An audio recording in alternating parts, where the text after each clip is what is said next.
DP music official की video सबसे पहले देखने के लिए चैनल को सब्सक्राइब करें और साथ में घंटी के निशान को दबाएं।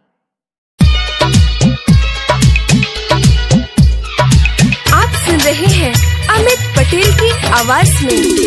डेरालू लाजालू काहे सारा मालूम मोहब्बत करेलू, चला प्यार करे ये रानी अगर दीवाना पे मरेलू। डेरालू लाजालू काहे सारा मालूम मोहब्बत करेलू, चला प्यार करे ये रानी अगर दीवाना पे मरेलू। एगो हम एगो तू, you love me I love you. एगो हम एगो तू, you love me I love you. डेरालू लाजालू काहे सारा मालूम मोहब्बत करेलू, चलो प्यार करे ये रानी अगर है दीवाना पे मरेलू।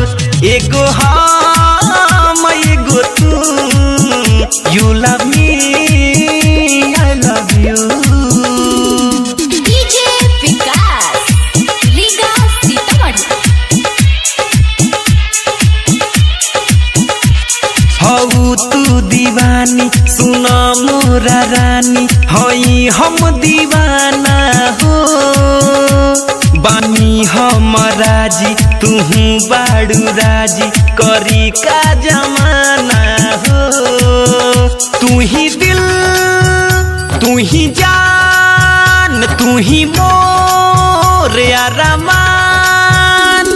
मरी हम तो पे रानी हमर तू हमरा पे मरेलू। जमाना के छोड़ बहाना तू छोड़ चले करहू तू।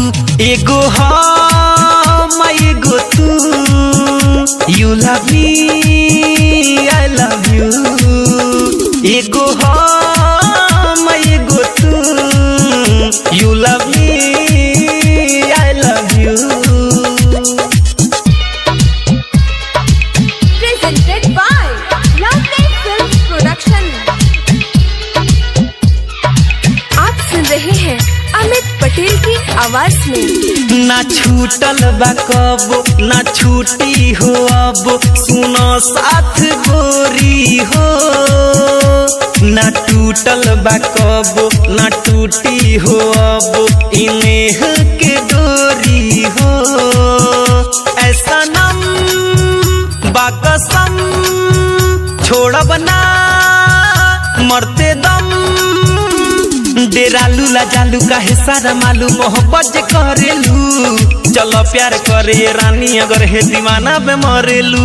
एगो हम एगो तू, you love me I love you. एगो हम एगो तू, you love me I love you.